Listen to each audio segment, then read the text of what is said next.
No one talks about what cortisol is really doing to your belly fat, or how it keeps your insulin sky high even when you eat clean. What I'm about to say may get me silenced, but it needs to be heard. This hidden hormonal link explains why so many can't burn fat, even on keto. When you fix this, your body starts working for you again. This statement alone might get me shadow banned, but I'm gonna say it. Belly fat isn't just fat. It's a hormone factory, and the industry knows it. Visceral fat is a type of highly inflammatory fat that wraps around your precious organs. It creates pressure. And you probably never heard this before, but get this. Your visceral fat has 2 to 3 times more cortisol receptor sites than other areas of your body with fat. What does that mean? Visceral fat sucks up cortisol like a sponge. You see, it becomes more sensitive to cortisol, which causes you to gain more visceral fat. And the more cortisol those fat cells absorb,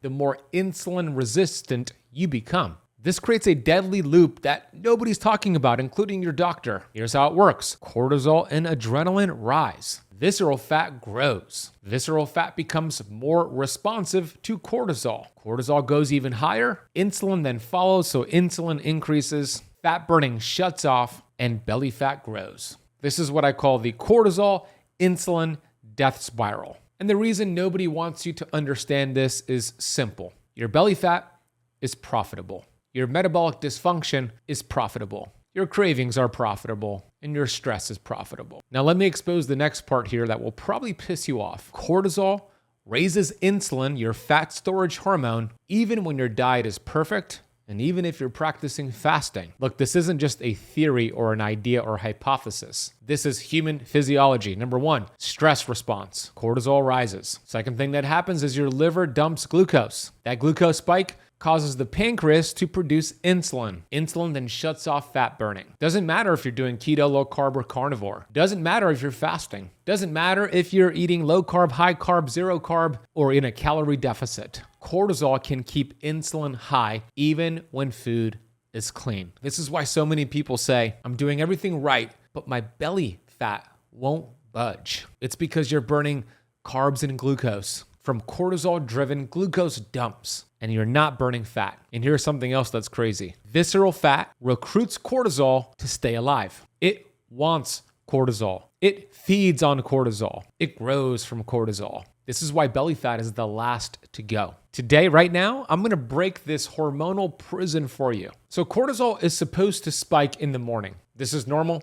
This is healthy. But modern day living flips the cycle backward. Here's just a few reasons why our cortisol is a huge issue these days.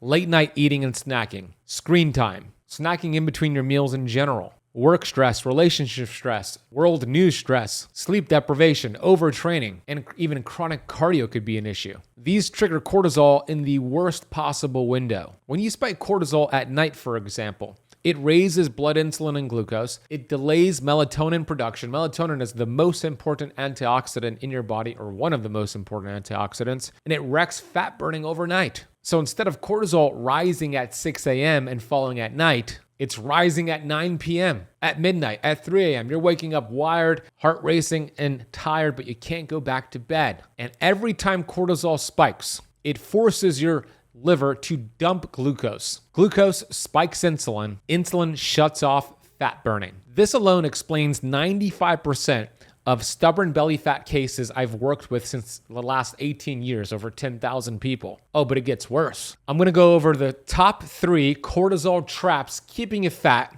and how to fix it. Trap number 1, it's called the 3 a.m. cortisol spike, the silent fat storage signal. Overnight, during sleep, your body's supposed to detox, repair, and burn fat. Instead, here's what's happening. You fall asleep, blood sugar slowly drops. And if it drops too low, your brain panics. Then your body spikes cortisol to rescue the brain. That spike does 3 things. Number 1, it wakes you up. Number 2, it raises blood sugar. And number 3, it raises insulin. You've now lost your fat burning window. This is why you wake up puffy, bloated, hungry, craving sugar, and fatter around your midsection. It wasn't the food necessarily. It was cortisol dumping glucose at night. And remember, visceral fat, with its double cortisol receptors, absorbs that cortisol like gasoline. Let's get on to the next 2 traps before I give you the solution here. Trap number 2, chronic cardio. I understand that this one's going to upset some people, but guess what? Chronic cardio is one of the fastest ways to raise cortisol and stall fat loss. Long duration cardio spikes cortisol, keeps cortisol high, breaks down muscle, slows metabolism, increases hunger, blocks fat burning,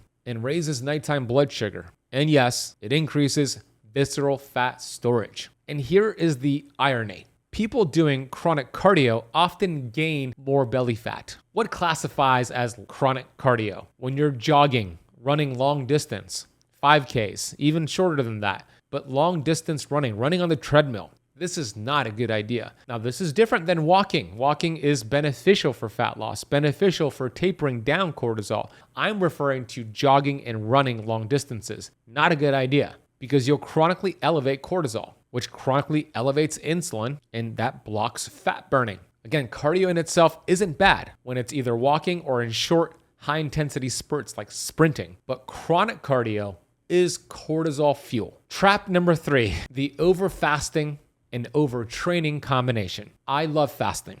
I think fasting is the best tool in your shed, nature's reset button, when you do it the right way. Fasting is like a chainsaw. If you have not read the user manual of the chainsaw and you start wielding it around, you could hurt yourself. It's the same thing with fasting. Too much fasting and combine that with too much exercise and not enough recovery is the opposite of what you want. This also raises cortisol too high. And when cortisol exceeds a threshold, the liver dumps glucose. Glucose raises insulin.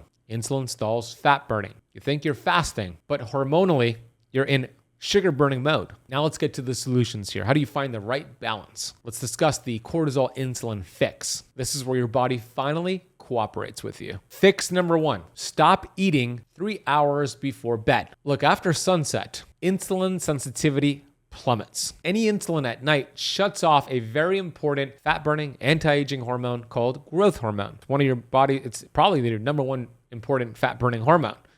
As a result, so when you shut off and don't eat at least 3 hours before bed, you lower nighttime cortisol, you lower nighttime insulin, you get deeper fat burning sleep, you produce more growth hormone, and fat burning is restored. Fix number 2, the 3 a.m. cortisol fix. Talked about this issue a few minutes ago. If you are waking up between 1, 2, 3, or 4 a.m. feeling wired and tired, you can't go back to bed, this is the solution. You want to consume 1 tablespoon of raw honey and a pinch of sea salt. Here's why this works. The glucose gently feeds the liver overnight. Fructose refills your sugar reserves called your glycogen stores. Sea salt stabilizes your electrolytes. The brain never hits the panic button. Cortisol stays low, insulin stays low, you stay asleep, and fat burning continues all night. You could do this little trick here right before bed, the 1 tablespoon of honey with electrolyte sea salt, or in the middle of the night when you wake up. Or you could do it both times. This one hack has saved thousands of metabolisms. Fix number 3 here. Walk after every meal, or at the very least, after your biggest meal of the day. A 10 to 20 minute walk lowers your glucose and insulin levels after that meal by 30%, and it moves sugars into muscle without the use of insulin. This means less insulin, less cortisol, less visceral fat storage, better sleep, better recovery. Your fix number 4, balance your fasting with your feasting, especially getting enough protein. I mentioned how much I love fasting, but too much could be a bad thing. So as long as you're getting enough protein during your eating window, continue fasting. You want to balance it out. So how much protein should you get? You want to aim to get 1 gram of protein per pound of your ideal body weight. So if you currently weigh 200 pounds, but your goal weight, your ideal body weight is 130 pounds, then during your eating window, you want to consume a total of 130 grams of protein based off of this example. As long as you're doing that, keep fasting. If your window for eating is not big enough, you don't have enough time to get that protein, you might want to do less fasting and throw in more feasting. The other thing I would add is to throw in a 24-hour fast once a week once you're hitting that protein requirement. Now, obviously, you're not going to get enough protein on that day, but you'll get it on the other 6 days. A 24-hour fast will drop insulin, activate cellular cleaning called autophagy, boost growth hormone, and improves liver function. It's a great reset to do once a week once you're getting enough protein. Fix number 5, replace your chronic cardio with sprinting. Look, 1 20-second all-out sprint can raise your human growth hormone levels by 450% for hours and improve insulin sensitivity. That's super cool. Human growth hormone is cortisol's natural antidote. Where chronic cardio raises cortisol, sprint burst lowers cortisol long term. So 20-second all-out sprint, 2 rounds, do that twice a week maximum. Fix number 6 is the best supplement in the world. It automatically lowers cortisol, puts you in an anti-inflammatory state, heals your hormones, heals your immune system. It's called vitamin G. This isn't woo. Vitamin G is vitamin gratitude. Second you feel gratitude is the second your body produces oxytocin, which lowers cortisol. There are numerous studies to back this up. This isn't woo-woo. This is mitochondrial biochemistry. Gratitude literally changes your hormonal output. So I hope you understand that your hormones aren't broken. They were hijacked. Now you understand what most doctors don't explain. Visceral fat hoards cortisol. Cortisol raises insulin. Insulin blocks fat burning. Chronic cardio makes it worse. Nighttime cortisol makes it worse. Stress makes it worse. But you are not broken. Your hormones were just misaligned. Fix the cortisol leaks, fix the insulin resistance, and fat loss becomes effortless. I'm going to get to the questions you submitted on this topic. Before I do, I want to give you a valuable free resource that could help you achieve even better results. Before you inject another $1 into Ozempic, you need to see this. The truth. 68% of Ozempic users gain all the weight back. It drains your muscles, wrecks your hormones, and leaves you with the Ozempic face. Oh, but there's a better way. And it's free. I created the world's easiest 7-day protocol to help you burn fat, kill cravings, and boost energy without needles, side effects, or guesswork. This is what Big Pharma doesn't want you to know. Click the first link in the description box below, or if you're watching on YouTube, grab your phone and scan the QR code on the screen to download your guide right now. It's drug-free, science-backed, and it works fast. Now let's get to your questions. How do I test whether my cortisol is actually high? Blood test, saliva, urine. I'm not a fan of blood testing cortisol. It's just a snapshot in that moment. It's not really accurate. I recommend the Dutch test. The Dutch test, they have a saliva option where you do a saliva swab throughout a 24-hour period. And it shows you exactly throughout a 24-hour period where your cortisol is. It'll show where it's high when it shouldn't be high, when it's low when it shouldn't be low, or if you're in that nice diurnal rhythm, as we call it, the circadian rhythm. So it's called the Dutch test by Precision Analytics, and you need to ask your doctor about that test. It's a great test. How can I tell if I have visceral fat versus regular belly fat without a scan? A scan is going to be the most important thing. You could do an MRI, a DEXA scan, but here are some clues that you have visceral fat. If you have brown patches on your body, typically around your armpit area and your neck, that is a sign of visceral fat. If you have skin tags around your eyelids, your neck, your back, that's a sign of visceral fat. If you feel tired after eating meals, you just crash, that's a sign of visceral fat. Does drinking coffee in the morning spike cortisol too high and raise insulin? Very important question. I love my coffee, and it can spike cortisol and raise it too high, especially when you already have high cortisol. So what can you do? Option 1, have breakfast before the coffee, which will taper down that cortisol spike.